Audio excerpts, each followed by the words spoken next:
ada yang udah sering jalan bareng nih, udah main naik status ya. Gimana ya, dibilang teman tapi kayak lebih, dibilang lebih juga enggak. Ya gitu deh, gak ada status yang jelas.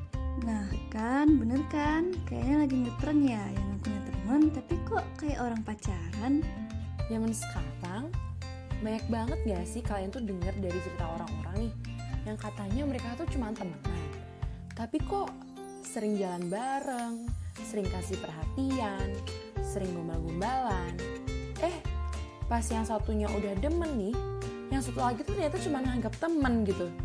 Kalau istilah anak zaman sekarang namanya friendzone bukan sih kayak gitu? Tapi by the way, kalian tuh pada tahu gak sih maksud dari friendzone ini itu apa? Jadi, definisi friendzone yang akan kita bahas di sini tuh adalah ketika dua orang lawan jenis, mereka ini temenan, tapi satu di antaranya itu punya tujuan yang lebih untuk PDKT. Nah, lucunya nih, ternyata ada kisah friendzone seorang public figure yang sampai difilmkan. Kalian ada yang pernah tahu nggak film yang aku maksud itu apa? Tahu dong, film Teman Tapi Menikah itu kan. Film ini tuh nyeritain kisah Ayu sama Dito yang temenan sejak SMP. Persahabatan mereka ini tuh terus berlanjut hingga SMA. Nah, karena Ayu ini artis, jadi dia lebih sering menghabiskan waktu di lokasi syuting. Jadinya, Dito sama Ayu ini juga sahabatan di luar sekolah. Nah, sebenarnya nih ya, si Dito ini udah lama menyimpan rasa untuk Ayu. Tapi, perasaan sukanya selama 11 tahun terus berakhir pada tahap friendzone. Akhirnya, dengan segala cara, Dito berusaha mendekati Ayu. Mulai dari ngeband, sampai jadi musisi perkusi profesional, dilakuin Dito supaya mendapat perhatian Ayu. Namun sayangnya Ayu hanya menganggapnya sebagai teman curhat. Bahkan, mereka memiliki pasangan masing-masing dan kerap melakukan double date. Tapi tenang, mereka memiliki ending yang bahagia kok. Akhirnya perasaan Dito berbalas dan mereka memilih untuk menikah. Nah, ternyata selain film Teman Tapi Menikah tadi, ada juga nih film lain dari Thailand yang isinya tentang friendzone. Judulnya aja Friendzone. Film ini nyeritain kisah Ging dan Pam yang udah jadi sahabat selama 10 tahun, mulai dari SMA sampai mereka dewasa.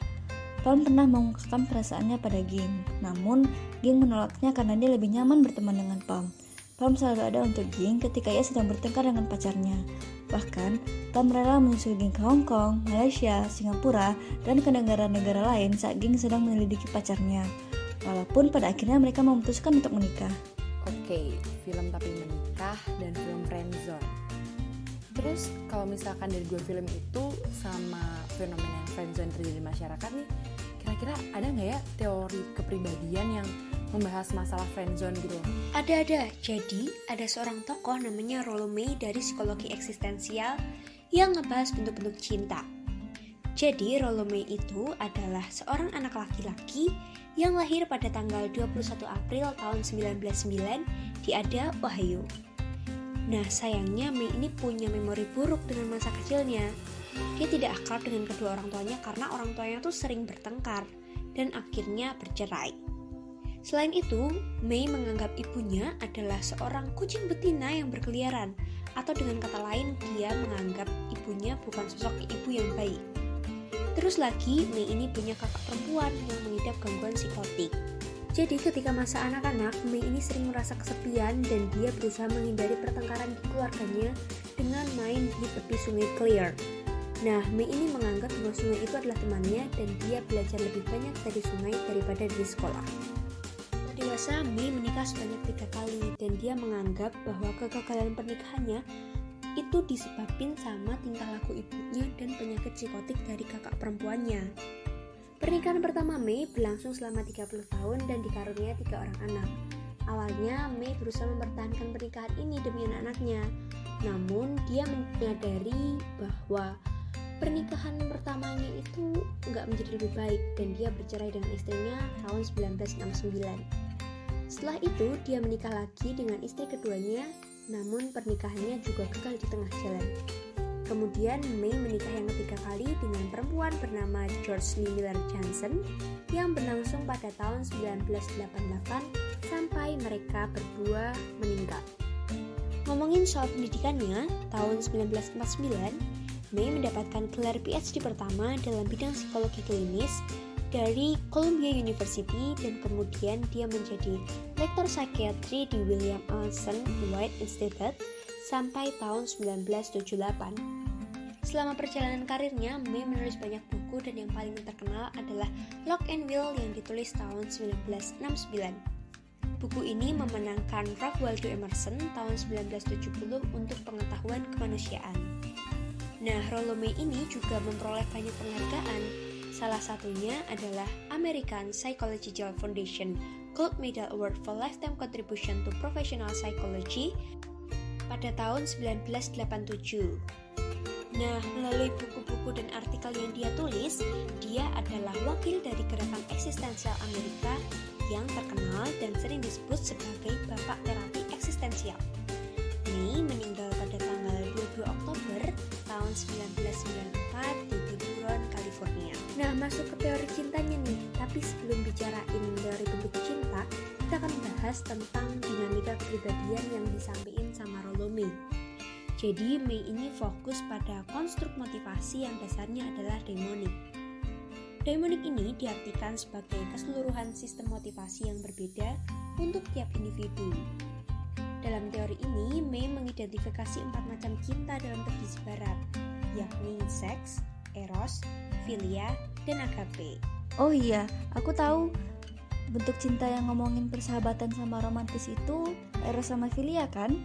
Eros itu diartikan sebagai cinta. Kata May, eros ini adalah salah satu daimon yang penting. Menurut May, cinta itu kumpulan individu untuk bersatu dengan orang lain. Nah, dalam masyarakat, eros ini sering disamakan nih dengan seks. Padahal, eros ini adalah bentuk cinta, bukan seks. Eros adalah hasrat psikologis untuk memperoleh keturunan melalui kesatuan yang bertahan lama dengan orang yang dicintai. Eros ini dibangun berdasarkan perhatian dan kelembutan. Eros adalah semacam cinta yang mempersatukan dua orang untuk membentuk suatu hubungan tetap dan bertahan lama. Misalnya nih, dalam hubungan perkawinan. Oh, berarti kalau secara singkatnya, eros itu tuh cinta hubungan romantis yang dimana nih endingnya mereka akan membentuk suatu komitmen untuk hidup bersama gitu ya. Terus kalau yang philia itu gimana sih konsepnya? Yap, betul. Kalau philia itu persahabatan intim tapi nggak seksual antara dua orang. Philia ini nggak bisa buru-buru dan butuh waktu untuk tumbuh dan berkembang, kayak cinta yang berkembang secara perlahan antara saudara kandung atau teman yang berlangsung lama. Philia ini nggak menuntut orang untuk berbuat sesuatu buat orang yang dia dicintai, kecuali cuma menerima, nemenin, dan nyenengin. I see. Berarti kalau misalkan tadi eros itu merupakan cinta hubungan romantis gitu kan. Tapi kalau si philia ini cinta yang lebih ke sahabat yang gak ada komitmen. Terus mereka juga gak nuntut gitu untuk hal-hal yang berlebihan. Paling ya cuman yang kayak tadi kan, mau menerima, mau nemenin, sama menyenangkan hatinya gitu kan. Iya, betul.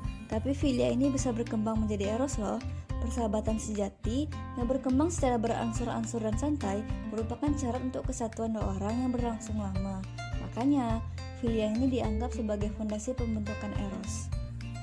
Oke, berarti kalau bisa kita simpulkan gitu ya, sebenarnya tuh wajar kan ya, berarti kalau kita tuh ngerasa sayang dan cinta ke sahabat kita sendiri, bahkan menginginkannya tuh untuk ke jenjang yang lebih dari teman gitu kan.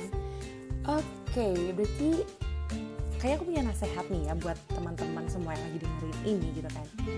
Bisa jadi nih buat kalian yang lagi terjebak dalam suatu hubungan friendzone, terus kalian mau untuk melanjutkan ke hubungan yang lebih serius dengan keluar dari zona friendzone itu, sebenarnya bisa, tapi kalian juga harus lebih bijak lagi dalam memilih langkah nantinya. Karena bisa saja kalian ini malah terjebak lagi di dalam dunia friendzone ini gitu. Atau malah lebih parahnya, kalian udah gak sahabatan lagi sama dia. Jadi, kalian harus lebih berpikir bijak lagi ya teman-teman. Terakhir banget nih, mohon maaf ya kalau misalkan di antara kalian nih ada yang tertampar gitu. Tapi maksud kita bukan itu kok.